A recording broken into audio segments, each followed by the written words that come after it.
Mhm.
Pat, this is Jennifer Adams. Can you hear me?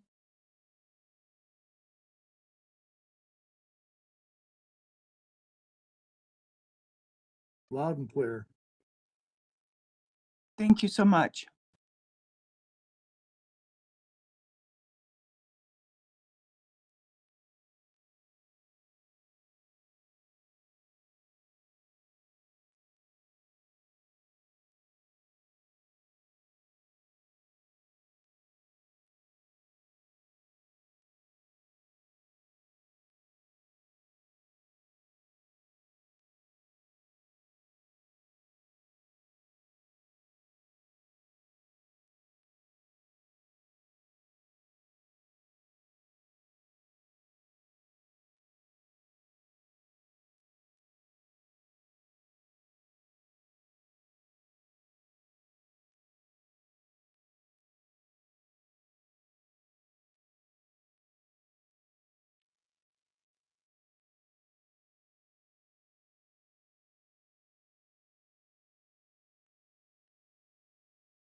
Yep.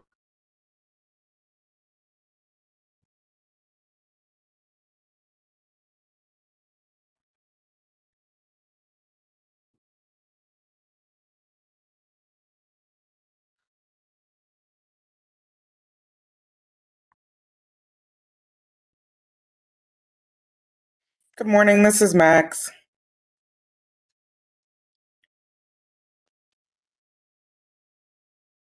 Morning.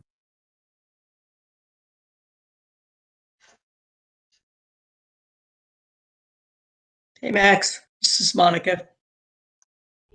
Good to see you, Monica. Good to see everyone. Happy November. Okay. I think I need help.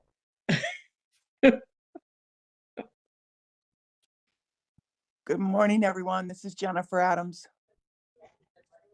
Hey there. Hey, Max. Almost feels like we're close in the room together. It does. Happy for this place. Good morning, guys. It's Jimmy Davis. It was good seeing you, Jennifer and Max at NLC. Sure was. Well, likewise, Mayor. Thank you. Good to see you. I mean, I can't talk. I'm not sure what else I need to do. Maybe as a guest, I'm not given that option. Info.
Okay. Hello? Can you confirm that you hear us? Yes. 5x5. Excellent. Thank you. Okay. Okay, do I have? Oh, and you would like your camera on. Let's go. Oh. So it's here. Could have sworn I selected. Oh, here we go.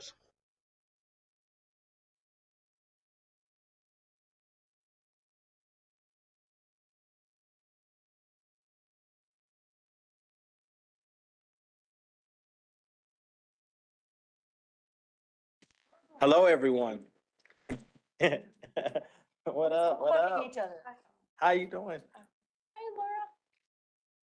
Laura. All right. So I'm going to call the meeting to order at 11:22, and I'm going to have Pat now call the roll, please. Good morning, everyone. City of Avondale, Councilor Maxine White. Present. City of Buckeye, Vice Mayor Clay Goodman. Present.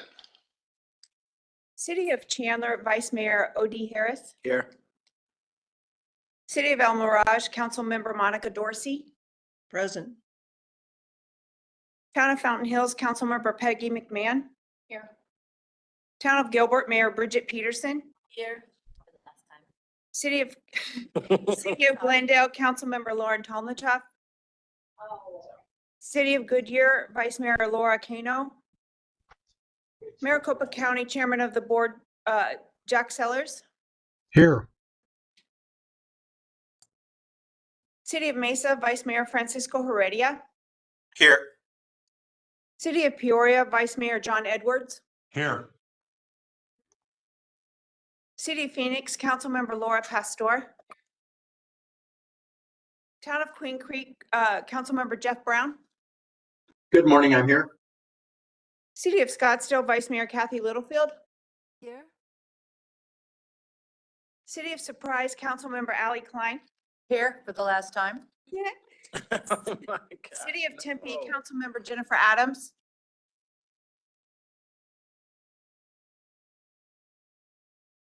City of Tolleson, Vice Mayor Jimmy Davis. Present. Town of Wickenburg, Mayor Rui Pereira. And Town of Youngtown, Mayor Michael LaVault. Yes, Pat, I'm here. Chair, we're ready to proceed. Thank you so much for doing a roll call. Before we get started, the joint agenda, I want to just take a moment and recognize those that are leaving us, and I would like to give them an opportunity at this time to share some words with the board. I will start with Chairman of the Board, Maricopa County Supervisor Jack Sellers. Oh, thank you. Well, this is my last meeting with Valley Metro. Certainly, I don't plan to go away. We have a lot of work to do yet in implementing Proposition 479, and I intend to be involved. All right, thank you so much. I also would like to acknowledge Mayor Bridget Peterson. Before I acknowledge her, I just want to say it's been a pleasure serving with Jack. He has been all over Proposition 479. He is a transportation expert. He's the reason why our whole entire community is moving forward with transportation and the connectivity.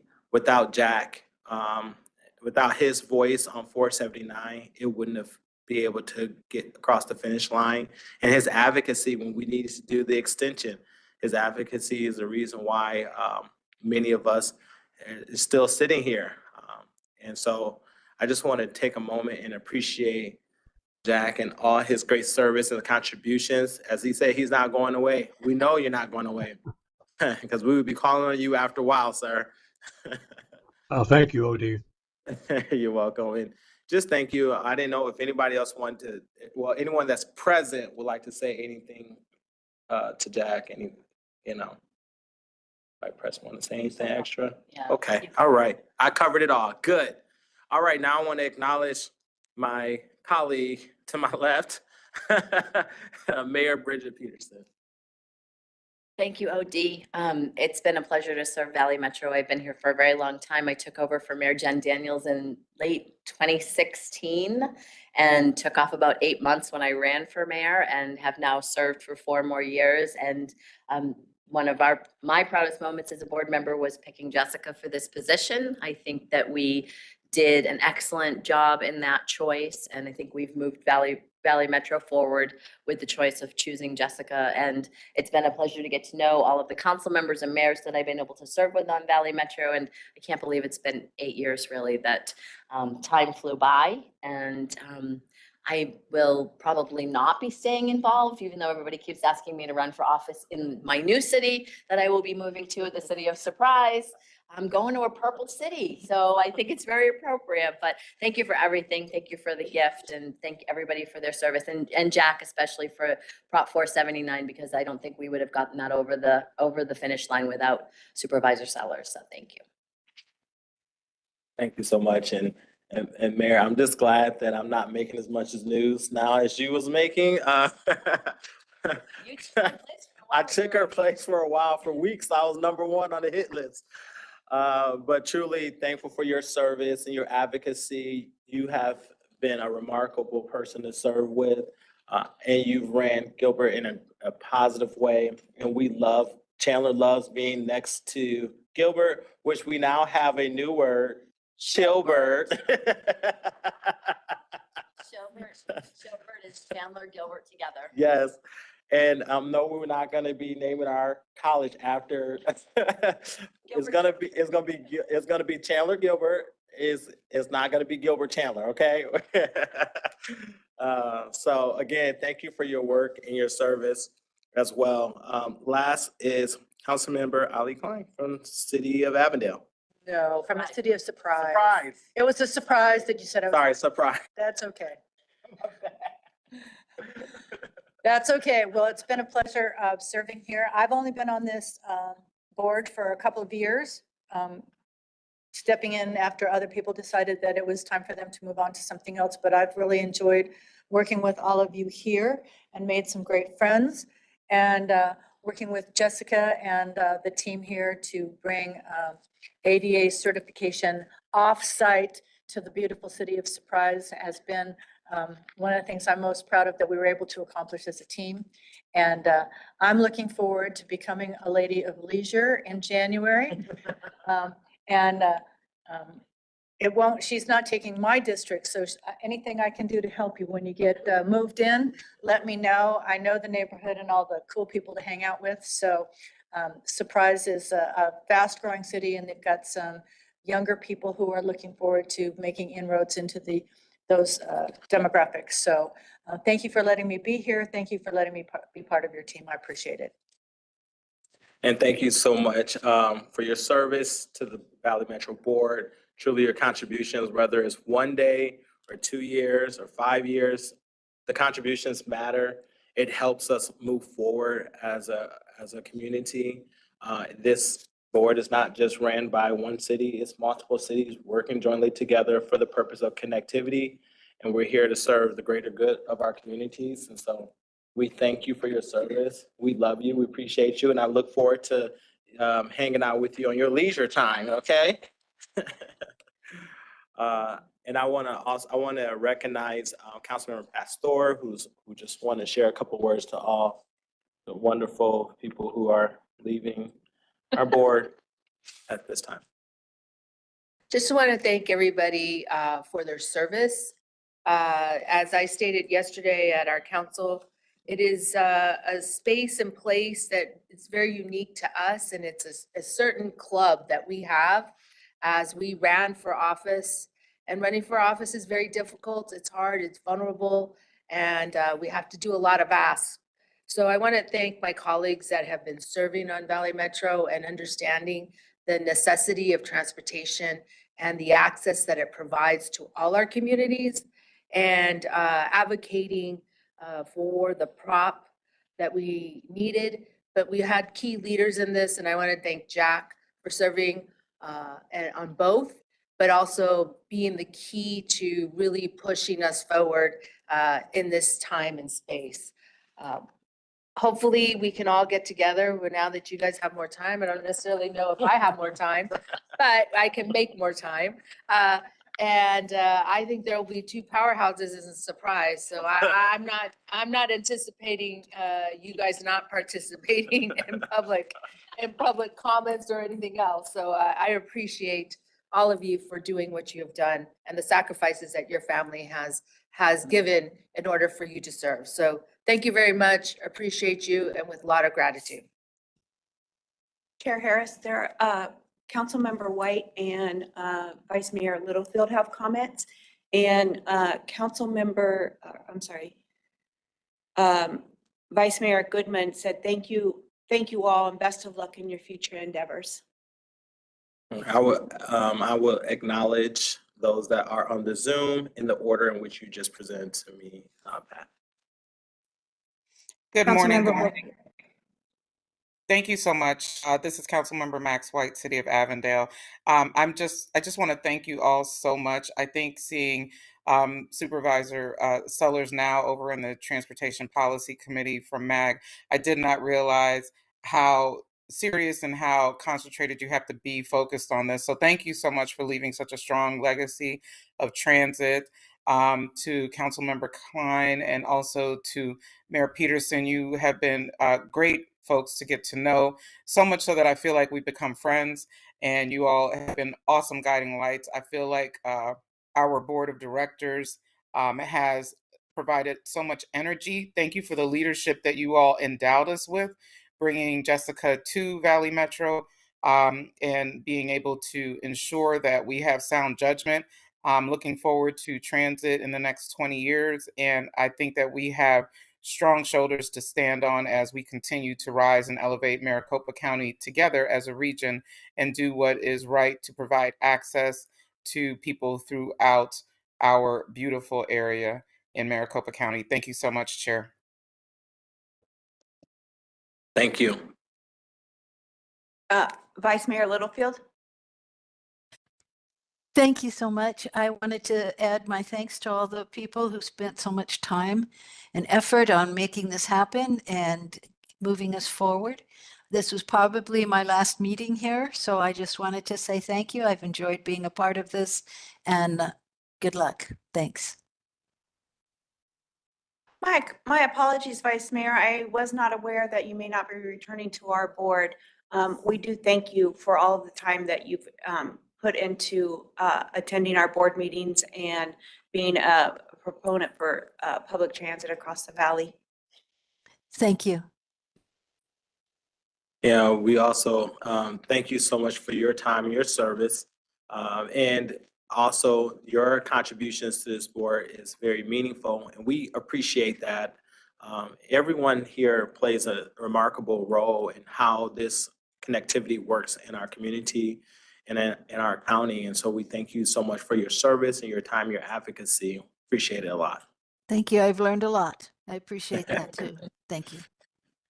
Well, thank you everyone for your comments, and those that had decided to, share private commentary to each one that's leaving. We appreciate your time. And obviously the greatest gift that we got was Jessica, a great, strong leader, a champion. And I think the board, I can say, with great strength that Jessica, you have been a big part of the reason this community of transportation continues to move forward.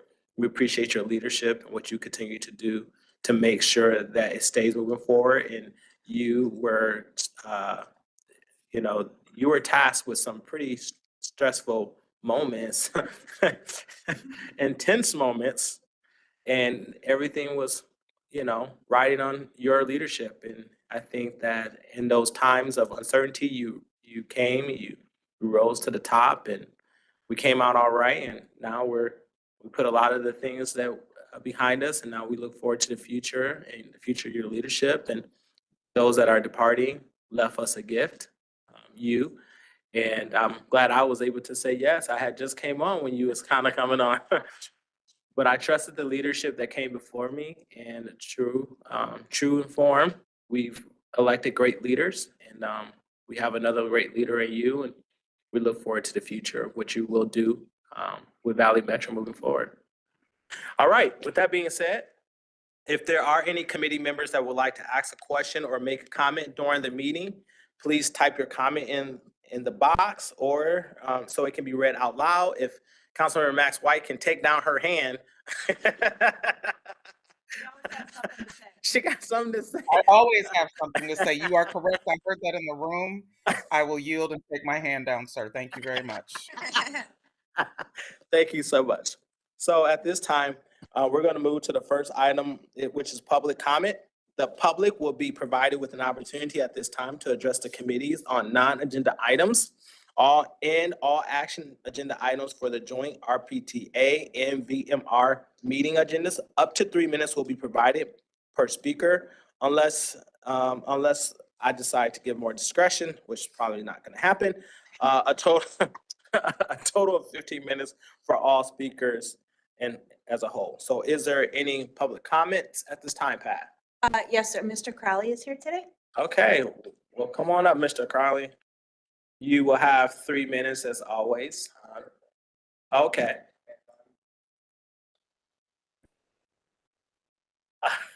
All right, thank you, sir.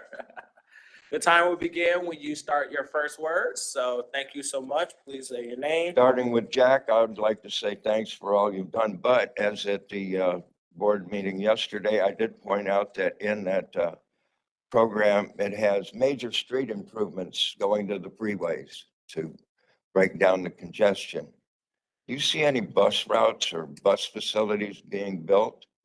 I'm feeling that if MAG really is dedicated to the transit part of it, there'd be a bus part of that, but not happening. But then you did do on 30 of the agenda yesterday, that $15 million to get charging and fueling stations on the electronic part of it. And it says going to cities and towns. I'd like to suggest from the next document I have that one of the places you could put that is the park and ride up there. It also has in your agenda that you guys want to work with MAG on the plan. Well, you don't work with MAG. MAG's the one that's making the plan. And gee, I wish you could be doing something, because when it comes to doing things, I've got what the MAG plan says you're doing from now on. And I know that Bridget, you know what it is. And I know Jack, because they made the meeting 2 days ago. But one of my favorite parts on it is major reduction in planned bus stop improvements beginning in 2011 due to funding shortfall. I banged the drum up here how many times saying, hey, where is that? And what's it going to be happening on it? And in the new plan, I don't see where you're even getting it up to that standard. In fact, what I do see in the plans is that when it comes to the citizenry, things aren't done for them. In your strategic announcement, one of the major things it says is you need to fund security and deal with the security. That's only rail. Security for the bus ridership is having a ding bus stop out there. You know, when it comes to the environment that they're in, it's hazardous when you're standing in direct sunlight in the valley in the summer. Just a thought, y'all. And you don't have but 1,100 or yeah, it's 1,100 stops that you didn't even get complete in the half a plan that you came up with. Well, I see that in here it also has the no plan for what is going to be happening. I hope that you understand that what you should be doing is for your ridership, not for your constabulary. Thank you so much. At this time, we will now have the Chief Executive Report. Jessica. Thank you, Mr. Chair. Good morning, members of the board. And on behalf of Valley Metro staff, we do want to offer our gratitude to the leadership of our outgoing board members. We have done a lot of great work together. We've made a lot of changes, and we'll go through some of those here in just a moment. Mayor Peterson, thank you for your long-term leadership on the Valley Metro board, and including and especially the Audit Finance Subcommittee. I am so thankful for your support in me assuming this role and for welcoming my family into your town. To Supervisor Sellers, as has been said a few times this morning, we're grateful for your leadership on Prop 479 and also the development of the momentum plan and gaining consensus of our regional leaders through the many iterations that have led up to bringing that initiative successfully to voters this past year. I'm also grateful for the leadership and the sound voice that you have given to this board for so many years. I look forward to continuing to work alongside you across the valley. To Councilmember Klein, thank you for highlighting the importance of accessible mobility across our region. We've done a lot in a short time. I want to assure you that we are continuing to put the mobility needs of some of our most important citizens at the forefront of what we do. And you're going to hear about some of that today, actually. Councilmember Pereira couldn't join us today, but I have enjoyed visiting with him way out in Wickenburg, and he too brings a sound regional perspective to this board. Councilmember Littlefield, thank you for your service from the city of Scottsdale, a very important partner now and into the future for Valley Metro. And earlier this year, we bid farewell to Councilmember Stipp, who is completing his term on council in the town of Goodyear this month. Thank you for your service. Now let's take a quick look at some of the work we've done together in the past year with your leadership.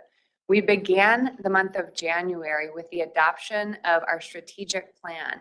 This 5-year strategic plan was the first strategic plan adopted by this board in 9 years.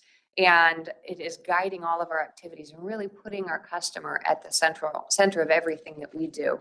Also in January, we launched a new service provider, Keolis, for our East Valley Bus operations and maintenance program. We are also preparing to launch a new request for proposals for West Valley on-street services, including paratransit, bus, and demand responsive service. That'll hit the street this calendar year. On January 27th, 2024, we also opened Northwest Extension Phase 2 ahead of schedule, under budget, and within scope to great delight. And we've been operating that project since. I had the great pleasure of joining City of Phoenix leadership earlier this week to begin the demolition of the Metro Center development, ushering in the region's largest transit-oriented development around our new Metro Center station and rail terminus at the northwest of our system. In February, we began public meetings to collect input on the Capitol Extension and its connection to I-10 West. We also ushered in our Valley Metro Exchange program. This is a cross-collaborative learning program for staff. We are expanding their exposure across our organization. We're breaking down silos. We are working together to do great things and honoring the Invest in Talent objective included in our strategic plan. Following a February board study session in the month of March, we ordered 20 new compressed natural gas buses as part of our fleet replacement strategy. We continued Operation Blue Ride with our partners across the bus system, providing visibility and resources to our riders and our operators across every community that we serve. In April, we were once again pleased to host the NCAA Men's Final Four in downtown Phoenix. And this time we ushered in a special pass program using our new fare collection system to deliver transit fares to all of the NCAA visitors. We look forward to continuing to expand pass programs and programs like that. We also logged more than 26,000 miles on bike across the valley during Valley Bike Month in April, preventing over 11 tons of CO2 emissions from entering our air. We also distributed more than $1 million in small business assistance grants along our Phoenix construction corridors, that's Northwest Phase 2 and South Central Extension, via our Small Business Financial Assistance Program, which is near coming to a close. In the month of May, we had a major milestone on the South Central Extension project with the installation of the Giving Tree. This was our first piece of art installed, and now we have art at all of our station locations across this corridor. This is at Buckeye and Central Avenue, by the way. In June, we conducted public engagement on potential stop locations for our next streetcar extension, the Rio East Dobson extension in Tempe and Mesa. In the hottest summer on record, we continued to conduct heat relief education and outreach, including water distribution and events to support our customers, community members, and team. In July, we were honored to welcome Second Gentleman Douglas Emhoff to celebrate the award of a $16 million RAISE planning grant, huge grant for planning services to support continued planning and design of the Rio East Dobson streetcar extension. We look forward to City of Mesa hearing this locally preferred alternative at their council next month. We also introduced a new tool, Swiftly, which is now providing us real-time performance data, not only to Valley Metro, but also to member city staff. That's helping us facilitate informed decision-making and honoring our leveraging data and technology strategic plan pillar. In August, we began intensive public engagement surrounding our fare collection modernization system, and you'll hear more from staff later today on that. We also in August launched our ADA mobile assessments in West Valley. I'm pleased to report we're continuing those mobile assessments with additional dates scheduled for next month. Thank you for your leadership, Councilmember Klein. We also awarded our construction manager at risk and art grant projects for the capital extension. Huge milestones. We're working with our partners now to advance that project. Just last week, we completed our 3-day value engineering workshop on capital extension. Also in August, we began a new contract for ADA eligibility and travel training with MTM Transit. In September, for the first time, our Commute Solutions team hosted rideshare pop-up events at locations region-wide to encourage alternative mode use. And by the way, we are seeing a significant growth in our van pool program in the past year. I'm pleased to share that with you. Also in September, we were honored to receive an AdWheel Grand Award at the American Public Transit Association Annual Awards for our work on the Super Bowl 57 marketing campaign. Wonderful job to our marketing team. Yeah, and to the whole team for pulling off that service last year. We have applied several times and we finally got ourselves a win. On October 26th, we were pleased to, together with City of Phoenix, to launch Plaza 19.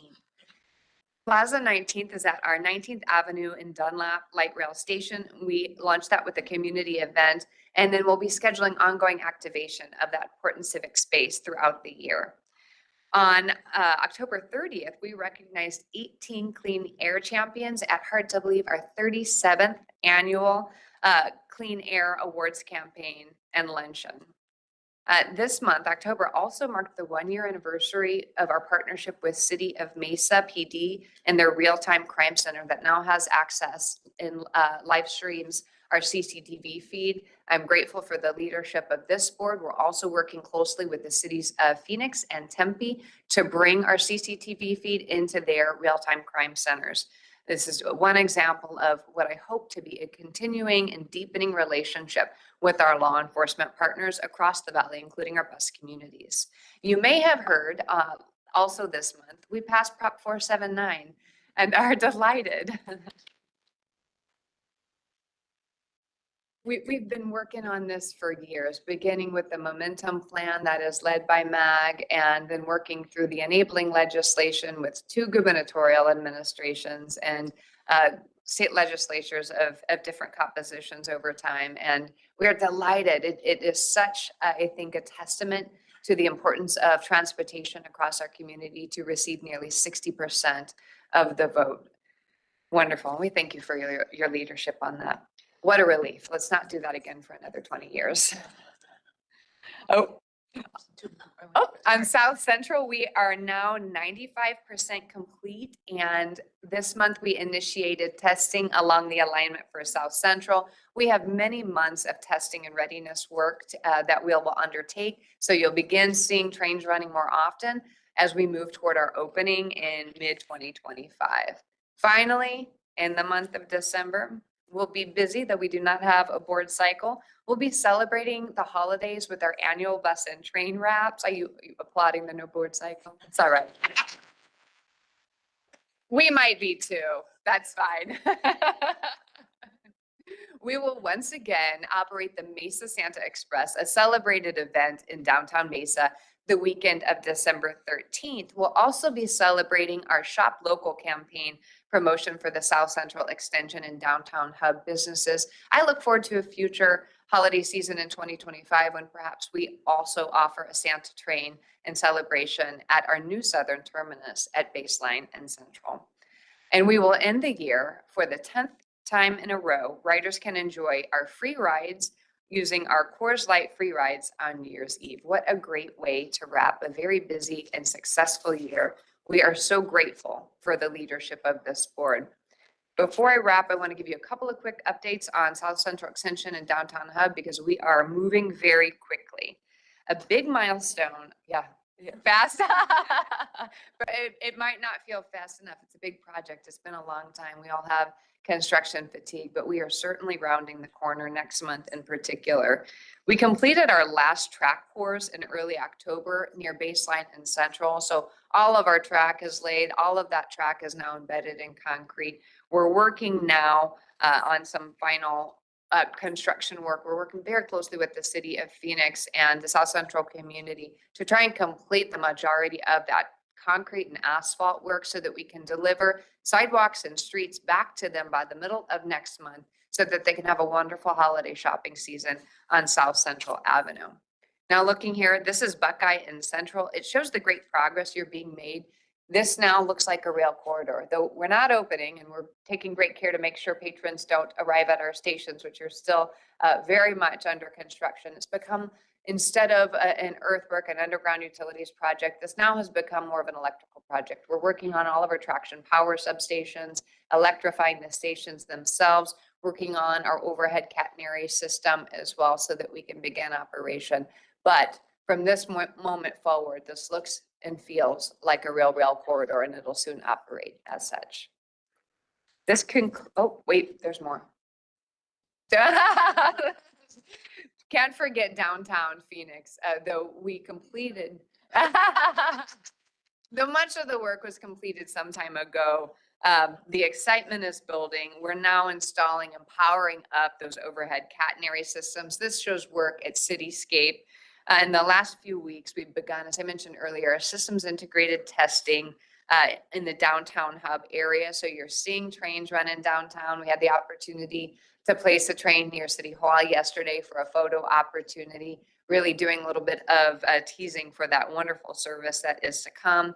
We're also working on the very detailed certification process with our Arizona State Safety Oversight and our partners at ADOT as well as FTA. One of the items before this board today is our operations agreement with ACI. They are our rail contractor, and this agreement would support the opening of the South Central extension and carry us forward to the final 2 years of that rail operations contract. There's a lot of work to do between now and mid-2025. The team is working very hard. I want to commend them for the amount of work and coordination this has already taken. We're rounding the last lap, but we will finish strong.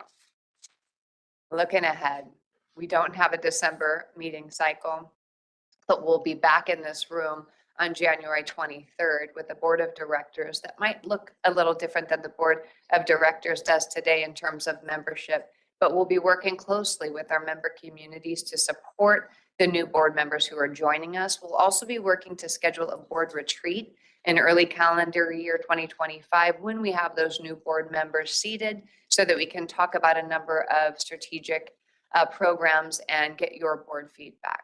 That concludes my remarks, Mr. Chair, members of the board. Good night. Cancel. Great job. Cancel. Got it. Got everything I need to know. Got it good. No, thank you to the Valley Metro team, the CEO, for all the work that you're doing. Construction fatigue, construction PTSD, okay? It's both, all right? But thank you for your hard work. We'll move on to number 3, which is minutes. The minutes from September 19, 2024 joint boards meeting are presented for approval. Request a motion and a second to approve the September 19, 2024 meetings. Motion to approve. All right, motion. Nope. Okay, we got a motion by Councilmember Allie Klein, and then we have a second by Max White. Councilmember Max White, okay. All those in favor? All those opposed? Aye. Aye. Aye. Aye. Jingle bells. Aye. Right. All right, thank you. Any opposed? All right, seems like the ayes had it. Next is the Audit and Finance Committee. I'm going to hand that over to Councilmember Max White for an update. Thank you. Update? I appreciate it. Hopefully everybody can hear me okay, and a happy holiday season. The Audit and Finance Committee, we last met on Thursday, October 3rd. During our meeting, we received the Chief Financial Officer's update. Mr. Kessler gave us an update on the public transit funds. Valley Metro is about 1% under prior year. The growth in sales tax has slowed, and now we're at a point where we are dipping a little bit below prior year actuals. We also heard from Mr. Olson, Manager, Budget and Operations Financial Controls, about the preliminary service level budget assumptions. That was for information. We got real high level information, and details are included in the draft minutes in your packet. We took a look at the federal grant compliance expenditure reimbursement. Ms. Bechtrom presented the results of the federal grant compliance expenditure, and we accepted that. But I just wanted to highlight the fact that there were no findings. And when you receive federal grant funds, it's a very difficult process. So I just want to again commend our chief auditor in this meeting as well for making sure there were no findings in that space. AFS voted to accept the audit. Ms. Bechtrom also presented annual audit report for fiscal year 2024 audits that have been completed over the year. 7 internal audits and 8 safety and security audits have been completed and provided assistance to external auditors. Audit staff will be following up on 26 internal audit recommendations. Ms. Bechtrom also provided an update on what audits have been completed and those that are currently in progress. If you have any questions or concerns about the IGA's contract change orders, amendments, and awards, please reach out directly to Valley Metro staff. They will be able to assist you. Our next AFS meeting is scheduled for January. That was just on the screen for you there. Otherwise, I will go ahead and yield my time back. If there's any questions, Mr. Chair. There's no questions that I have. Is there anyone on the board or the committee or on the Zoom that have any questions or concerns? Okay, seeing none, thank you so much for your presentation. We'll move on to the annual insurance coverage. Thank you so much for your work and your committee work on this, on the Finance Committee. At this time, I'm gonna hand it over to Jessica to talk about the annual insurance coverage. We know that this is no surprise to no one. Things are going up and we can't do nothing about it. Coverage is going up and it's getting a little bit more costly. So Jessica, go ahead and take it away. Thank you, Mr. Chair. I'd like to actually introduce Michael Walrow, Chief Legal Officer, to review this item. And we aim for no surprises here.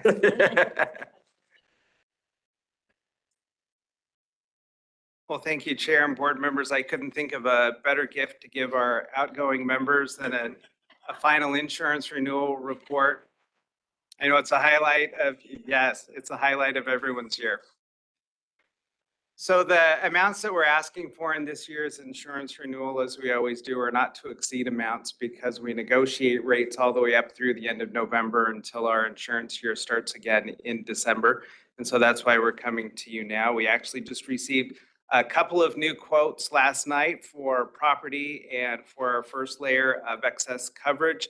They came back where we expected them to come back with our estimates or lower than. So we continue to get those and we'll continue to get a few more quotes by the end of the month. Our insurance renewal report is included as background information in the packet today that breaks it down by our coverages, by the amount of coverage that we have, the year-over-year increases for those coverages. We're going to be recommending the same coverages as we have in prior years. There aren't going to be any changes to the types of coverage that we have. We also didn't have to retreat on any of our coverage amounts, and we don't have any increase in our deductibles as a result of this year's renewal process. It was despite a very challenging insurance market because of a lot of external pressures in the economies around the world, we had a very positive renewal cycle. Our fleet grew by over 20%. Our property values went up by over $35 million, and still we only had a single-digit increase year over year with our insurance at 7%, which is less than half the rate of last year's increase, where we had 16%. And for our 6-year running average that we've been tracking, it's 67% less. That we beat the average by 67%. So very good numbers for Valley Metro's insurance coverage today. That includes an almost 10% decrease in one of our biggest lines for the rate. Let's see here. For the rate of our inland marine rolling stock, so those are our trains and streetcars, the premium rate actually went down almost 10%. And so in a day and age where everything is getting more expensive, to be able to tell you that we were able to get a decrease in our rate is really positive. This year, we're recommending the addition of a deadly weapons policy. That's the only addition that we're asking for.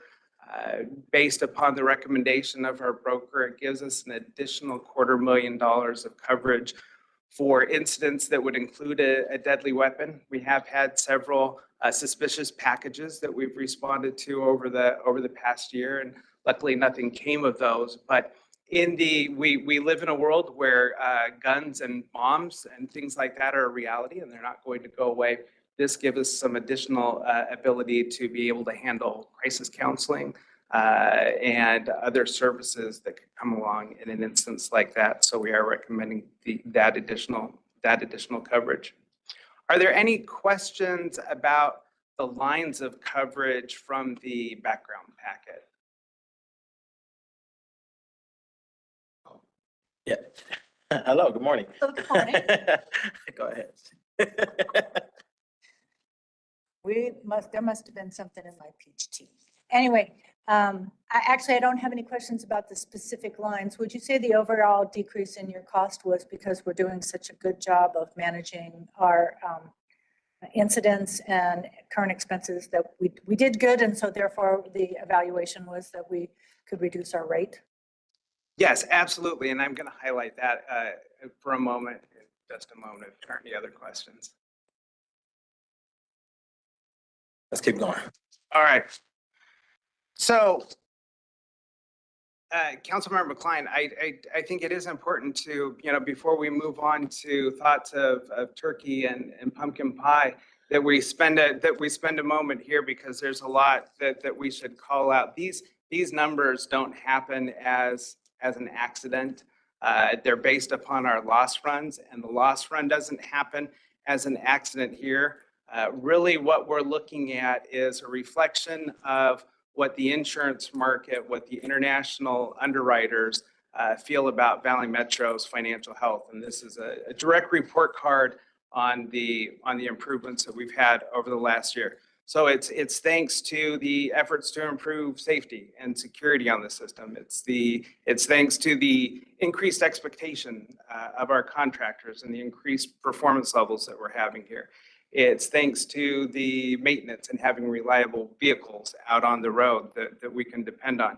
It's thanks to increases in IT security. It's thanks to finance and the better data. We come under a lot of scrutiny by the insurance marketplace, and we were able to provide them with good data this year.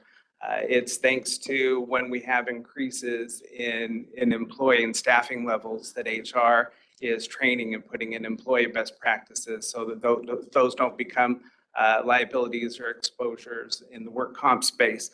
It's thanks to leadership by our CEO, by our leadership team. It's thanks to the work that our teams do out on the front line. It's thanks to the board. Every time that we bring up a measure that the board passes that improves Valley Metro's performance, those are reflected at the end of the day, or in this case, at the end of the year in our insurance renewal. So this really is a report card, Valley Metro's financial strength, and the report card is good this year.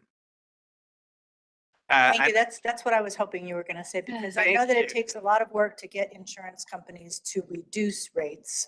They're really happy to increase rates every time something happens.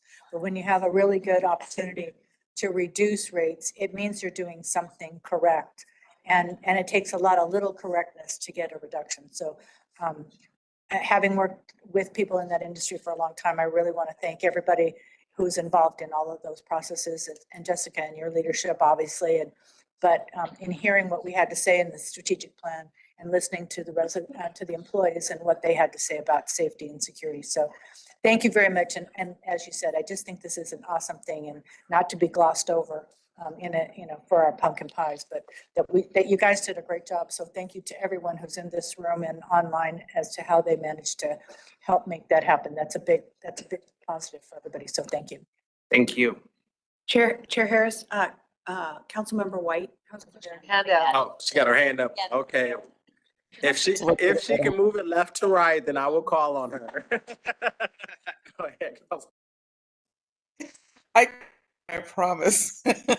Thank you so much, Chair. Thank you, Mr. Worrell, for the review. I think there's some things we have to pull back, and it is thanks to the fact that safety is a very big umbrella. So when we talk about safety and making safety first, I think we put safety first in every category of thing that we look at. And so we have to make sure we're cognizant. And I don't want it to fall on deaf ears. So I'm not trying to reiterate. I'm trying to drill down the fact that property insurance increases are just how the industry is going because of what's happening throughout the country and throughout the world. And we can get granular and look at different things. Like when we look at the auto liability and physical damage coverage, it might be a little bit below, a standard 1 million coming in at 750,000. But it's definitely the excess policy in line with this level of coverage. So I think another thing that the industry can look at and see with us, we actually look at the data, we actually understand the data, and we really care about the information. So I appreciate this. There's no, when the city of Avondale took a look at this with me, we don't have anything other than, just to make sure everybody knows on this call in the audience there that there are difficulties in the insurance market. So we should feel very good about the rates going down and be very cognizant about how we move forward and do business going forward. Again, keeping that safety first and making sure we're listening to the people and also serving them. Thank you so much. Thank you. Thank you, Councilmember Max White. I know that City of Chandler Insurance, it went up. We have not had any incidents, but it went up. So we know that this is inevitable. It's good to hear that we're making good progress, in items that's going down. At this time, thank you for the report. At this time, I'm going to request a motion and a second to authorize the Chief Executive Officer to purchase renewal coverage for Valley Metro's insurance policy needs for December 1st, 2024 to November 30th, 2025, in the amount not to exceed $7,135,730. RPTA's obligation will not exceed $486,185, and the obligation will not exceed $6,649,545. Is there a motion? So moved. Second. We got a motion by Councilmember Pastor and a second by Peggy. Jennifer Councilmember Adams. Peggy McMahon. Oh. All those in favor, say aye. Aye. Aye. All those opposed, say nay. Thank you. The ayes have it. Moving on to the next part, item 6, which is printing service contract authorization increase to contract extension, which my understanding is I'm going to hand this over to Jessica to give us more information about this extension. Thank you, Mr. Chair. I'm going to invite Beth Thomas, our Business Manager for Communications and Strategic Initiatives, to the podium to provide a brief presentation to you. This is a request for your action today to exercise 2 option years on an existing contract with 7 different on-call firms for printing services. So we're requesting that we add both time already included in that original contract, as well as additional spend. And with so many exciting initiatives underway, including the Fair Collection System modernization, which has been big in FY25 and our coming opening of South Central Extension and Downtown Hub, we anticipate doing a lot of printing over the course of the next year. Ms. Thomas, would you walk us through this item? Thank you, Mr. Chair and members of the board. I appreciate the opportunity to talk a little bit more about the printing services contract. As Jessica mentioned, my name is Beth Thomas and I am the business manager of the CSI division. So what we are requesting today is an extension of the current printing contract. When it was implemented, it was for a period beginning in January 2022, and it will end in January 2025. At that point, the base contract amount was $1,324,000, split between RPTA 60% and Valley Metro Rail at 40%. Looking forward in terms of what our expenses are going to be printing wise, we've determined that we would need a total of $990,000. That would take us through 2027, actually January 16th, 2027. And that would be split between RPTA in the amount of 810,000 and the Valley Metro Rail in the amount of 180,000. Again, we're not asking for increases to budget. These are funds that are already in the budgets. We're just requesting an increase to the contract authority and then extending out another 2 years. Chair recognizes Councilmember Pastor. Okay, I'm just, I know the money's in the budget. You're just asking for an increase. You're asking for a renewal in top of an increase? Is that what I heard that? We're increasing the contract authority. So the contract authority is distributed among 7 different printers. And when this was originally put in place, that amount was based on 3 years. Now we're coming up at the end of the 3 years. So we need to have that contract authority increased in order to move forward. Okay, it sounds like it's a renewal contract. It's an exercise of option years. And when we exercise option years, we are adding time. But in order to financially support those option years, we also have to add budget. The original budget was only, the contract term previously authorized by this board was 3 years. So we're going to hit the end of that next month. And then so to go beyond the 3 years, we need your approval, but we also need approval for the funds that would be spent in those 2 additional years. Okay, so let me see if we're not increasing the rate of spending, if that makes sense. No. You have the budget. The original contract, I'm just going to use a number, was 500. So we've reached the 3rd year of expiration date of the contract. 500 was the amount. You spent 400. And there's 100 still left in the contract, but you need an additional dollars in order to do the next extension of the 3 years. So we're going to add more money and also use what's within the budget. Yes, council member. Okay. I had to break it down because in my head it was like, boop, boop, boop. Okay, now I understand what's happening. And we did take into account what we had spent through, the point we evaluated this was in October. And so we took those into considerations moving forward, what we would need. So the distribution, as you can see, is actually higher for the RPTA side versus the VMR. And that's just because, again, with the usage of what was spent to date. Thank you. So my only concern about this particular item, not in terms of that we're going to need the service. My only concern is just making sure that we always put it back out for the public to look at, not just exercising our extension, but also recognizing that others may be interested in bidding on this same contract, because it's not just the fact that the remaining amount that we're looking to, roll over into the next contract. My concern is making sure that everyone in the community who see this as an option to bid on, that they can do it versus just always doing it within extension, because a lot of the contracts do have extensions in them. My concern is that if we always extend when there is an option to go out to the public, I think we should always exercise the option to go out to the public while still considering what we can extend. So that way the board is not just saying, okay, we're just going to extend it to these individuals, but we also went out to the public to see if there is any new things that's still out there in the community. And that's my main concern about extensions, is making sure that we're still making sure there may be something new in the market that we may not know. There may be something cheaper in the market that could be had. I just want to always make sure that we're practicing that. So just kind of moving forward, what I would like to see happen is that for every extension that we consider, that there is, that the committee does go back out into the market to see if there's anything that's out there in the market that we can be taking hold to, and making sure that the public is still having that process, and they feel if there's a new company that comes that feel they can give a better service for a lower price, we need to allow the public to do that. If we feel that our current contract is, fine and the extensions are going to meet our needs, we now have something to compare. I just would like to see more options, not just assuming to extend, assuming to believe that they are the best in the market. I just want to always make sure that we have that.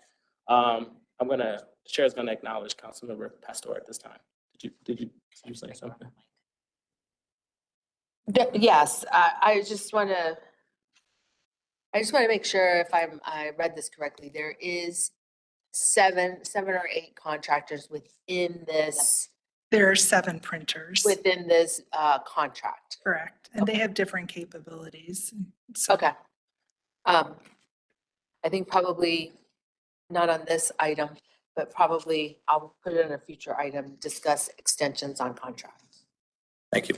So let's make sure that we add that we will in the future as a new business to add any new extensions that is coming that we're looking to option out and have it in there, and hopefully we can see it by January or so. All right. With that being said, was there? Okay. I wanted to share with board members, we had this conversation with Chair Harris in preparation for this morning's board meeting. And one of the items we discussed was the potential of having a procurement study session at our 2025 board retreat. We've been looking at a number of different strategies within procurement, including when we compete an item versus when we leverage an on-call contract to complete that work. So we would welcome that conversation and subsequent direction from this board. Thank you. I think that would be good, and the public will probably appreciate that a lot, to be able to have and to know what's going on. All right, with that being said, thank you so much. Good job. At this time, there is a motion and a second to authorize the Chief Executive Officer to extend the current printing services contract with Artisan Color, BP Graphics, Capital, Letho Corp, Carrier Graphics, Image Craft, Ironwood, and Prisma Graphics to January 16, 2027. The contract authority increase requested for this extension is $990,000 for the contract total of $2,314,000, where the RPTA portion will not exceed $1,604,400, and the Valley Metro portion will not exceed $709,600. Is there a motion? So moved. So moved. Second. By Mayor Bridget, second by Councilmember Alley. So there's a motion and a second. Is there any discussion? Let me just ask, I didn't ask, is there any discussion? I'd like to say something, yes.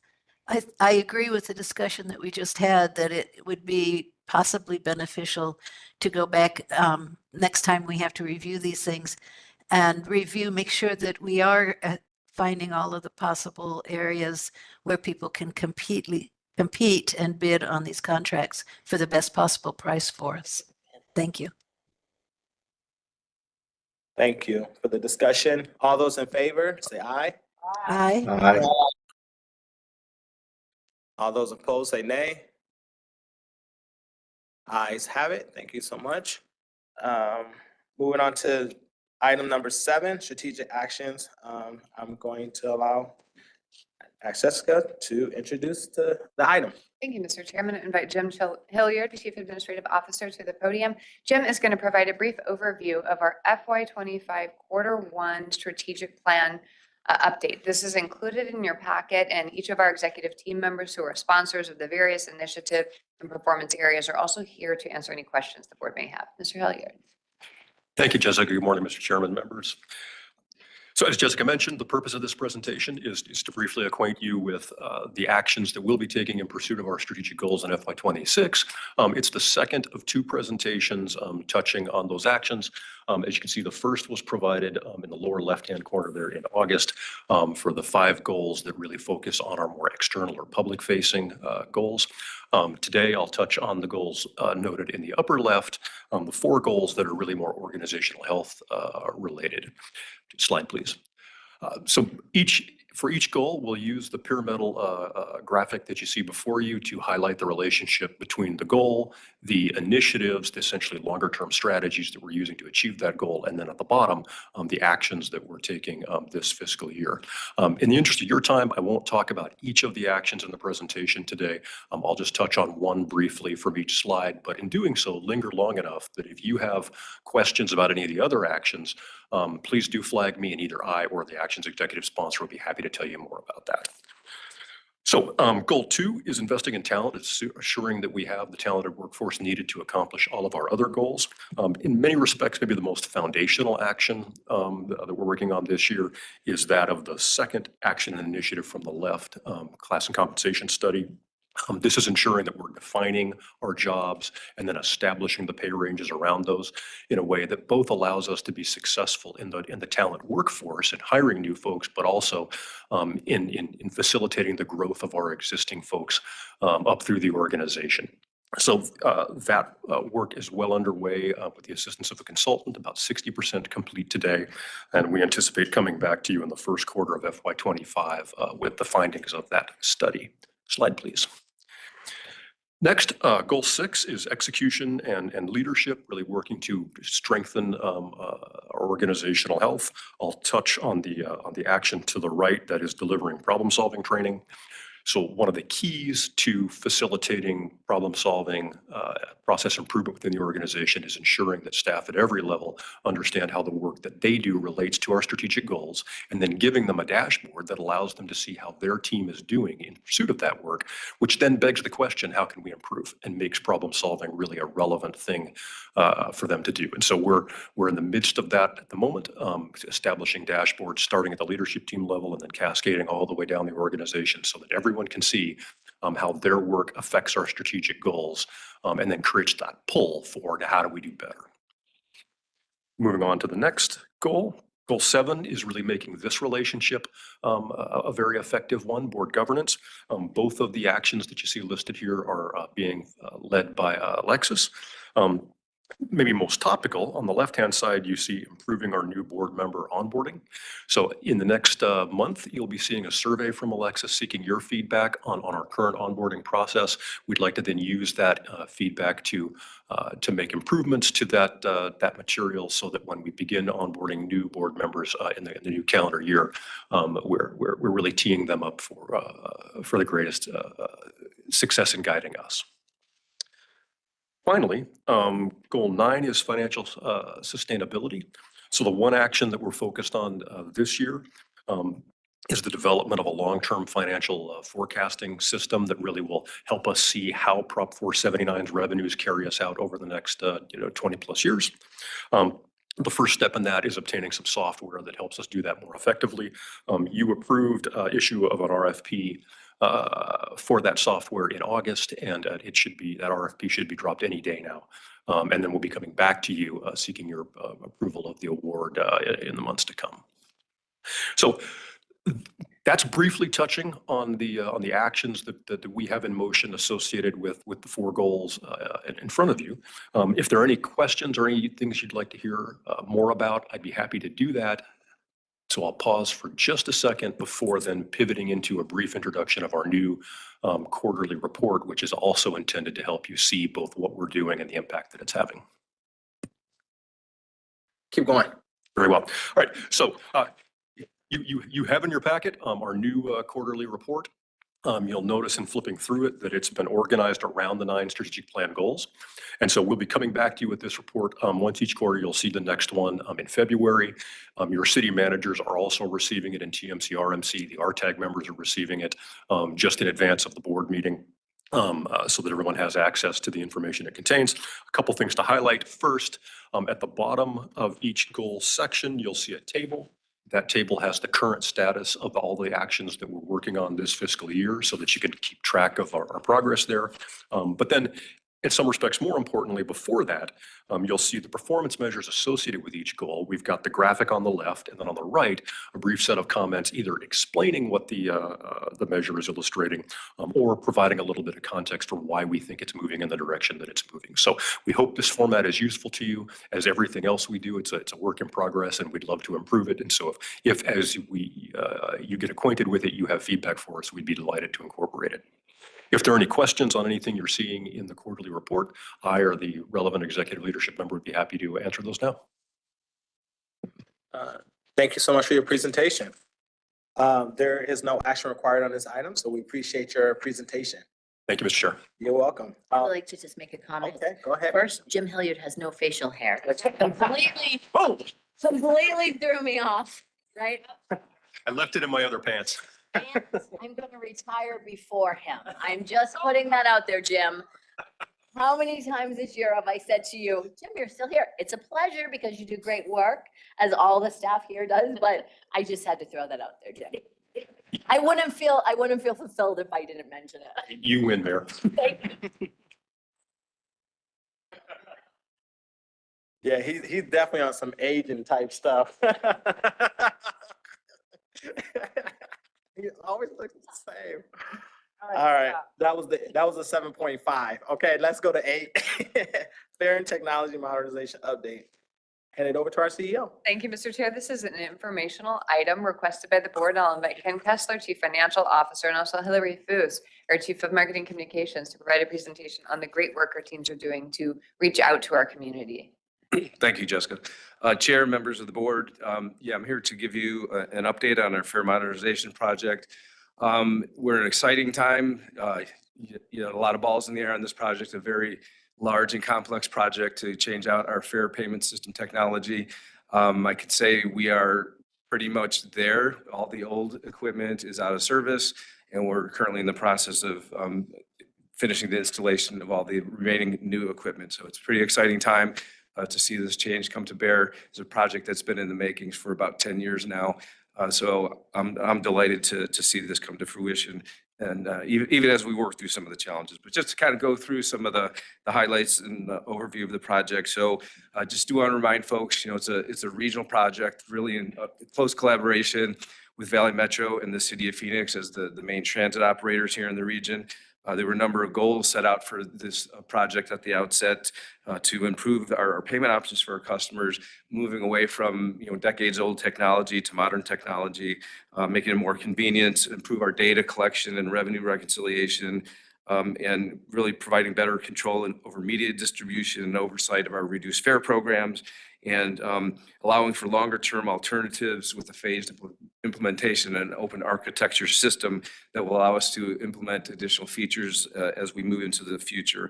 And then ultimately, obviously, the main goal is really making for a more equitable transit system, making it easier for our customers to access the system through the fare payment. Next slide. So just to touch on some of the features and benefits of the system, do want to really emphasize and highlight that the fare pricing remains the same in the new system as it has in the old system. So the base one ride fare remains the same. We're moving away from past products into a fare capping concept, which I'll get into a little more detail in a few slides. But that fare capping concept we call Smart Fare really maintains the past pricing we've had for the last 10 years. It just provides a more convenient way for folks to access the discount of those previous passes. And special importance to note that all the cash options remain for customers. So at the ticket vending machines, on board at fare boxes, at retail locations where they can buy cards or load value, they still have the option to utilize cash. So the system is account-based, so you'll have either a mobile fare or the copper card, and then that will allow you to access your account and load funds to that account, kind of similar to like a debit account. You know, if you lose your card, as long as you register it, you don't lose your value. In the old world, those paper passes, if you lose your pass, you lost that value. And there's no get it back. So we see that as a big benefit. As I mentioned, Smart Fare, our fare capping it provides for equity and the pricing. Mr. Kessler, if I may, let's move through this content quickly. The question from the board was related to public outreach. So let's move through the overview and maybe right up to what we're doing to engage our customers and community. Sure, certainly. Okay. Answer a couple of slides. Then, so yeah, go back. So the public outreach, we really have one slide that kind of encapsulates all of the efforts here. So over the course of probably about the last year, we've been engaging with either messaging or getting out into the community to inform folks that this change is coming. So there's been, on system outreach. We've been out there on, buses at transit centers, on light rail platforms, on trains and so forth. We've held a number of fair pop-up events over the past several months where we're out there holding events, and we're providing the opportunity to folks to learn about the system. We've been handing out copper cards to people, helping them register their accounts, also helping them to apply for reduced fares on site as well. We've held a number of town halls back in the summer, again, sharing the information about the coming changes, and then a number of community events that Valley Metro has participated in to provide fare information, pass out copper cards, help people apply for reduced fare IDs, as well as learn about the system. So a lot of efforts by the team here, Hillary's team, Dane Riles, our fare programs manager as well, kind of leading those efforts. And so we've made thousands of contacts with individuals out there to share this information in person. And there's a lot of people right there. Our customer base is very, very large and wide reaching. So, it's hard to get in touch with every single individual, but we've been out there with a lot of messaging on the system, as well as these in-person events that we held to actually be in touch with our customers directly. So we're working through the transition right now from to the new copper card and smart fare system. And we're excited to have this change take place. Thank you so much for your presentation. Is there any questions or concerns that the committee want to bring forward? I just want to bring one thing about the change, and we spoke about it yesterday at the City of Phoenix. So I don't know if I need to put it here on record, or that will just be between the City of Phoenix and Valley Metro. You're welcome to bring it up here. Okay, the copper card came up yesterday, and there are some challenges on it, especially with our seniors. And the other piece was, I think it's going to be somewhere in here, with some of our seniors that have ADA compliance. And so I just want to put that there, and then we can move. Thank you, Councilmember. Mr. Kessler brought that feedback back to the team yesterday. We are aware and working to just try and deepen engagement. This fare transition not only is new fare media, but it's also the first time our ADA reduced fare eligible customers actually have to have a special pass or permit. Previously, anybody could purchase a reduced fare regardless of whether or not they were eligible. So we are working to support these important customers through that process. Okay, thank you. All right, thank you so much for the presentation. Lastly, we have item 9, travel and expenditures. At this time, there's none to be presented. So we'll move to item number 10, which report on current events and suggesting future agenda items. Again, just as a reminder, we need to look at all contract extensions, possibly 1 year before an extension is needed. Just trying to make sure that we're on top of it, and then also anything that we're doing to complete RFPs for the future. So we want to get a year in advance on what extensions could be coming down the pipe. Our next meeting is scheduled for, the joint board is scheduled for Thursday, January 23rd, 2025 at 11:15 a.m. Thank you. That concludes the Valley Metro RPTA and Valley Metro Rail Joint meeting. Okay. Chair, if possible, we'd like to jump to the Valley Metro Rail Board meeting so that Councilmember Pastor can participate in that agenda and vote on those items. Only if Frankie ain't gonna take all day. Yeah, and Chairman Harris, this is Jack. I apologize, but I'm gonna have to jump off. I have another meeting. Okay, thank you. Thank you for your service. Bye, Jack. Bye. Bye, Jack. Bye, Jack. All right, Pat, should I start? Yes, sir. Go ahead, please. All right, we convened the meeting and welcome members to this meeting. First item on the agenda is the consent agenda presented for action. Any committee member have any questions or any item to discuss? These are Valley Metro members, right? So none. None. Okay, request a motion and a second to approve the consent agendas. So move. Second. All right. All in favor, say aye. Aye. Perfect. Was there a second? Somebody? Me. Yes, it was, Councilmember Pastor and Vice Mayor Harris. Perfect. Thank you. Item number 2, I'll ask Jessica Bedford Miller to introduce this item. Thank you, Mr. Chair. I'm going to invite Rob Rosenberg, our Deputy Chief of Maintenance of Way and Rail Vehicle Maintenance, to introduce this item, which is presented for your approval and action for purchase of LRV, or light rail vehicle and maintenance of way parts. Mr. Rosenberg. Thanks, Jessica. Thanks, members of the board, Chair. So this item before you is for the Valley Metro Rail for us to procure parts, sole source contract for parts that we can only get from the manufacturer. So what we're putting in front of you today is request one, roughly $1.5 million, so we can procure those parts in order to keep the system in a state of good repair. Happy to take any questions on this. Thank All right. Thank you. Any questions on this item? I have no questions. No questions. So I request a motion and a second to authorize the CEO to execute 3-year sole source contract for LRV and Moparts inventory with the original equipment manufacturers in an aggregate amount not to exceed $1,580,000. So move. All right. Second then. Motion and a second. All in favor say aye. Aye. Motion passes. Move on to item number 3, ACI Rail Transportation Services Contract. Jessica? Thank you, Mr. Chair. This item being presented to the board is a request to exercise the final option years on our operations contract with ACI Alternative Concepts Incorporated. This is the firm that is presently operating our light rail and streetcar services. Here to present this item for your consideration is Christopher Ramirez. Mr. Ramirez is our Deputy Chief of Rail Operations.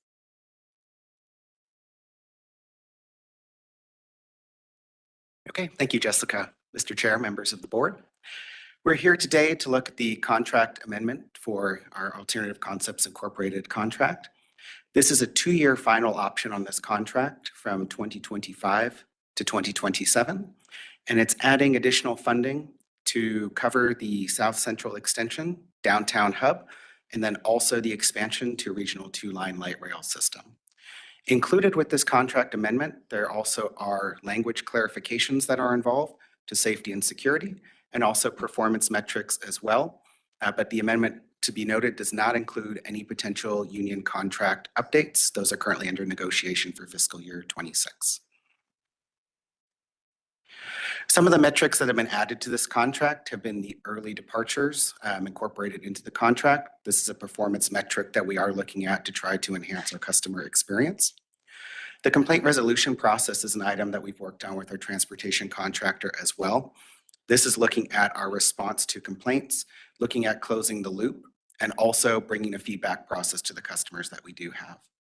The accident thresholds are also clearly defined within this contract as part of our overall safety and security initiatives, as well as key personnel benchmarks. And this isn't just looking forward to South Central, this is to prepare ourselves for CapEx and future extensions moving on.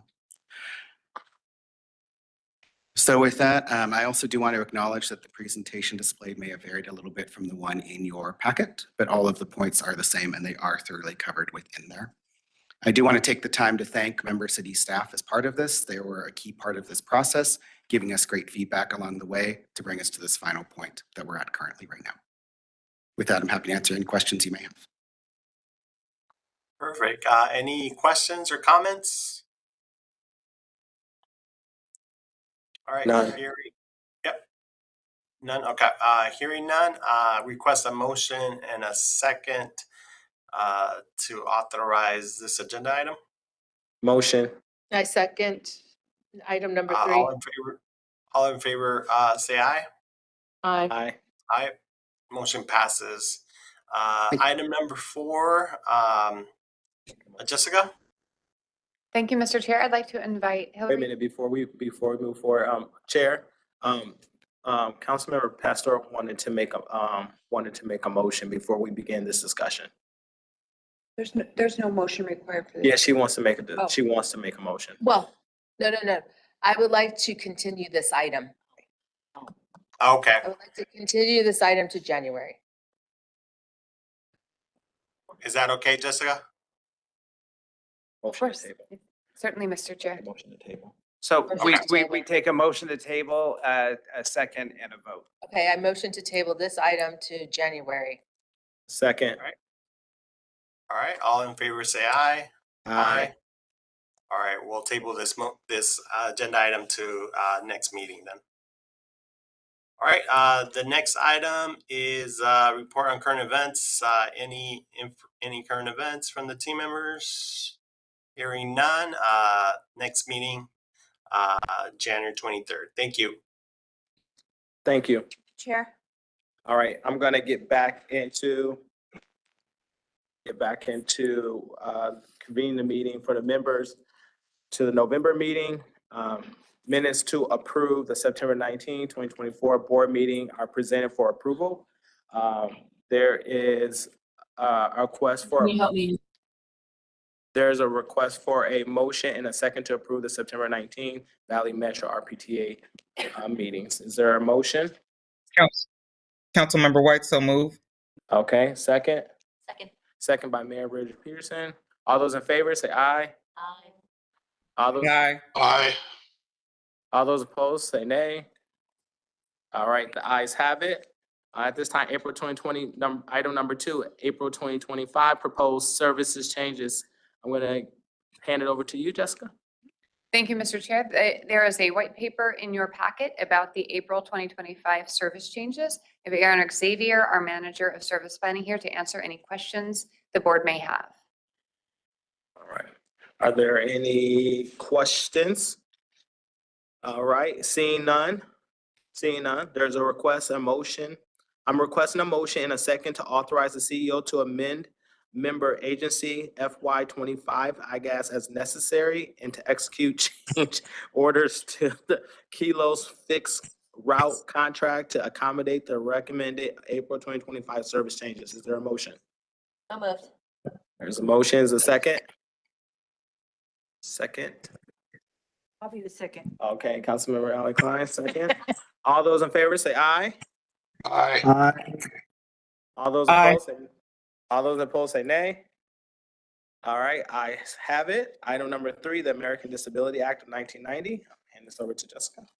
Thank you, Mr. Chair. I'd like to invite Mike Powell, Chief Transportation Officer, to the podium. This item is being presented for information only to the board per a board request asking staff to provide an update on how Valley Metro honors the spirit, intent, and law of the Americans with Disabilities Act. Mr. Powell.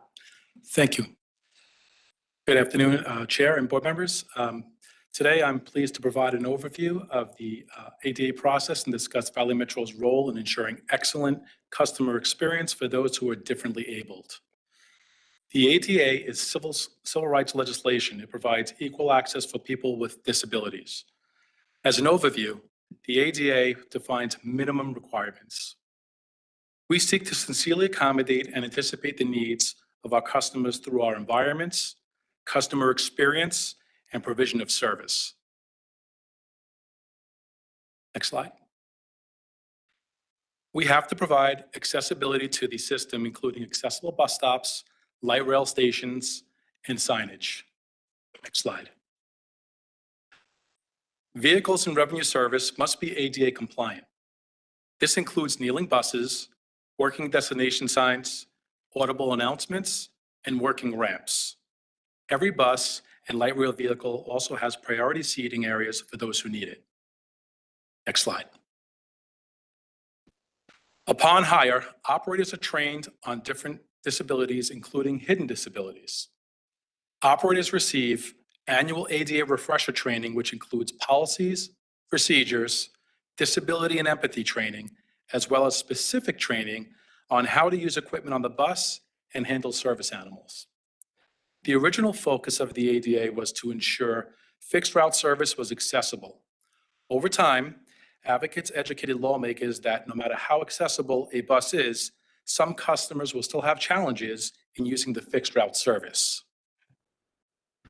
Individuals with the same diagnosis or disability can have different functional abilities.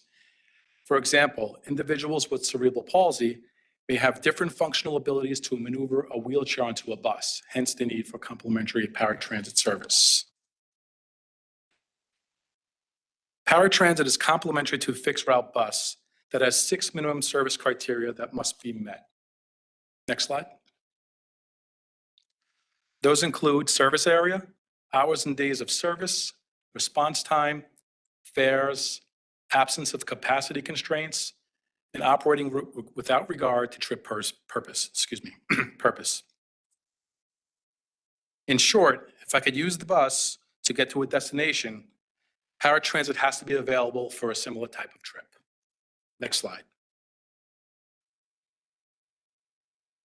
Finally, complaints are received in multiple formats, including by phone and electronic means. Valley Metro staff continually work to ensure people who are differently abled are receiving services as required. Valley Metro staff regularly review contractor responses to ADA complaints. At this point, this concludes my overview of the ADA process. I'd be happy to take any questions or any comments. Are there any questions or comments from the board? Not. Thank you so much for your presentation. Oh, you have one? Go ahead. I'm sorry. It's okay. He's just trying to move along and, you know, I'm a lame duck, so I understand. First of all, I want to thank Valley Metro for expanding their outreach to the ADA communities by bringing off-sites for people to get signed up. I hope that will continue and that there will be other opportunities in other cities. We don't have a lot of access to light rail or buses in Surprise at this time. And I don't expect it in my lifetime, actually, but whatever. But I really think it's important to make the ability to sign up for those services for people who end up in other parts of the city where more of those services are available to be accessible on an ongoing basis. So anything you can do to continue that, even without me to be the advocate saying, please come, I can always do call to the public if necessary. But I really think it's important that we continue that. And I know that after our first and second very successful events, that other cities were trying to find out how they could get hooked up with those kind of things. So I hope you continue that. And I do appreciate the support that Valley Metro has provided to our ADA residents. Not every disability is visible. Not everybody who has a disability is in a wheelchair. And so it's very important that we continue to make those alternatives available for people who may not know or be able to speak on their own behalf. So thank you very much. Thank you, Councilmember Klein. And I'd like to just let you know, in December, we do have our next ADA assessment in the city of Peoria. And we are planning some more early in 2025. So those are coming. We are not stopping at Surprise. Chair, Absolutely. This is Councilmember White. Chair recognizes Councilmember Klein. White. Thank you so much. I appreciate it. I just wanted to thank you for the presentation. This is something that I know that I had asked for as well. Being in Avondale, we are seeking to make every part of the lives of our community accessible so people don't have to even identify the fact that they're disabled, just services are provided. And I think this is kind of how we stream that. And I love the verbiage, the tone, the tenor, and the posture, because even as we received this presentation, he said differently abled people. And I think that is really where we need to be forward facing. We all have different abilities, skills. And so as we try and incorporate and make life accessible for everybody, the differently abled will definitely be served. And we're very grateful for the work Valley Metro is doing. And this really just helps us to continue to make Avondale and cities across the valley accessible in so many ways, shapes, and forms. So I appreciate the work that's being done. And I truly appreciate this presentation. It's something that I had looked forward to hearing. And I want us to continue our posture and considering people with different levels of ability instead of making people feel that they are excluded. Just find as many ways possible to make them included and provide access. Access is something very valuable, and we are doing that. And I'm very proud to be a part of this board and serve along with you all. Thank you. Thank you, Councilmember White. Is it safe for me to say anymore? All right, thank you so much for your presentation. Thank you, Mr. Chair. You're welcome. Great job. Number 4 is report on current events, suggested future agenda items, if there are any. I am just going to put this out there. I know that the Fairmont Scottsdale Princess is having their big tree lighting tonight, and they're gonna have Santa Claus there. They're gonna have a band. They're gonna have a lot of stuff at the Fairmont Princess tonight. That starts at 5. I think it ends around 8 o'clock tonight. So that's gonna be something really cool to check out. And then also Mr. Michael Pollock, who owns Pollock Cinema in, well, Michael Pollock, yeah, he owns everything, but he has a theater, a $2 theater that's down in Tempe, where tonight, I think he's gonna be turning on all his festival lights about 5:30 tonight, and about 6 o'clock, 6:30, you and your family can kind of come and watch all the classic Christmas movies in his theater for free tonight. So get your kids, get your families going out to the Pollock theaters and cinema theaters in Tempe. It's going to be a really cool adventure. I do plan on going to showcase my face in some of these places. So, so I plan on being there. So I just wanted to put that out there as well. So as we look forward to the holidays, I would like to wish all my colleagues a very special holidays this season. This is the time that we should be rejoicing and spending time with our family. And to my colleagues that are leaving, I'm really just you guys have my number, call me anytime. And I just kind of want to put that energy out there for it. Mayor Bridget? Yeah, I'll point out that this weekend in Gilbert is Gilbert Days. So if you're planning to come to downtown Gilbert, Saturday morning's probably not the morning to do it unless you want to sit through a parade and get stuck in traffic, because Gilbert Road will be shut down from Guadalupe down past Elliott Road between 5 a.m. and 11 a.m. There's also a half marathon going on Recker Road in Gilbert that will tie up traffic from 6 a.m. till probably after 11 a.m. up and down Recker Road in the town of Gilbert.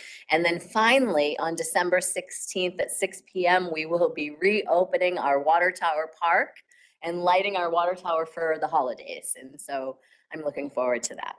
It's been a long time coming. That is And Tuesday's my birthday, but there's no big celebration.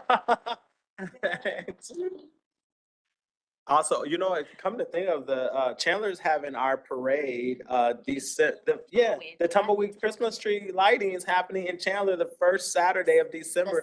It's the 7th. It is the 7th. How do you know so much? But we're having that. It starts we're going to be locking down some of our streets too in Chandler as well. Arizona Avenue. It's gonna be shut down. We're gonna have a parade and everything like that. It's gonna be fun, and you guys should come out and have a good time in the city of Chandler. I see Councilmember Max White has her hand back up Again. Is it back up? Again, Or is it no. this It is back up. it's back up. All Thank right, you, go Chair, ahead. for acknowledging me. I would just like to call to attention and congratulate Council Member Peggy McMahon on being reelected. I think it was a tight race, so much so that she sent me a text that she didn't win. So, and that is really the power of the people. You said you won by 7 votes. So I just wanted to congratulate her and make a public comment that she won, everybody. So if I told you that she sent me an email that she lost, she did not lose. She won. And congratulations for pulling that win off. That is amazing. And then since we're talking about all of our holiday events, the city of Avondale will be hosting our annual Winterfest on Saturday, December 7th from 5 to 9 p.m. The really neat thing about this Winterfest is our tree lighting is at 6 p.m. And in partnership with Valley Metro, you will be able to order a We Ride that Saturday night to come to our festivities. And the only streets that will be closed is our Civic Center complex. So you will still have free access to drive up and down Avondale Boulevard as needed. We won't be blocking off too many roads, but please come out, enjoy yourself. if you can get to the city of Avondale, you can get a We Ride for $2 one way there. And if you leave by 7, you'll have transit. Thank you so much and have a wonderful holiday season, everybody. Be safe. And again, congratulations, Councilmember McMahon. Thank you very much. I appreciate it. And it's right. I thought that I'd lost the election. And so I reached out to a few people, but we are in recount, but I'm pretty confident the vote's going to stay the same. And also Fountain Hills is having its annual Thanksgiving Day Parade. The avenue will be closed. We're having the turkey trot and the whole 9 yards. So please feel free to come on out. It's a fun parade. It's really an old fashioned parade. It's not really that long, but it's very well attended. It's fun. Thank you. Okay, so in surprise, because we have new people moving to the city and she might not know everything about the city. The City of Surprise was born the first weekend in December. So we always have a surprise party the first weekend in December. And our tree lighting will be on December 6th. We will have one short street closed, that's Bullard, because we also have a shopping thing and we have Sparkling Surprise that goes on for the entire month of December. So the actual party is the 6th and the 7th. And we also have We Ride available in the City of Surprise. So if you're out of the right downtown area, our ride is available to get you to the event. The tree lighting will be at 6. I will be Mrs. Claus, Mrs. C, and my husband, our last name ends with the letter C. So we have been Mr. and Mrs. C around town on a regular basis, but Mrs. C will be reading to the children at the library just before the event starts. So if you want to come out and have cookies with Santa and Mrs. C, or if you want to see our Sparkling Surprise, the entire month of December is a great place to come and have pictures and little things that have faces. You can stick your face through and have pictures taken. And so we really celebrate the holiday season and Surprise for the entire month of December. So please feel free to come out, grab a We Ride if you're parked a little farther away, and come and see us in Surprise. And thank you very much for talking about all what you guys are doing. We just have 1 month that we're very excited about. All right, thank you. All the great shout outs. Make sure you catch the Chandler Flex. It's gonna be running during the holiday time. And yes. Councilmember Littlefield has one hand raised up, and I believe that Vice Mayor Jimmy Davis also had his hand up. Okay, go ahead. In that order that you just. Councilmember Littlefield? Yes, thank you. And I just wanted to welcome everyone and invite them to come to our Scottsdazzle. That'll be on November 30th in our downtown. And we will have many free events and singing things and lighting of the Christmas tree right over the bridge. And it should be a lot of fun. It's always busy and fun and light. We have things in the canal to float down that you can watch. And all kinds of fun and exciting people will be there. We'll have sing-alongs. We'll have performers who will be doing Christmas carols and all of that kind of stuff right on the bridge over the canal and let the waters flow. So I'd like to welcome everyone who would care to attend, and hopefully I'll see some of you there. And Merry Christmas, Happy Holidays, and I hope your holidays are wonderful. Thank you. Thank you. Vice Mayor Davis, did you have anything you wanted to add? Sure, why not? Happy holidays, everyone. I hope everyone does enjoy this holiday season with their families. And if you want to come to the best event in the Valley, you got to come to Luces de Navidad in Tolleson. We'll teach you guys how to do events. So that's December 14th and 15th. We really do great events in Tolleson. So if you have not come down to an event, do it. Happy holidays. Thank you. Is that it? Yeah. Well, I will see you guys next year. Have a great holiday. Have a great time with your family members. This concludes our meeting. Thank you.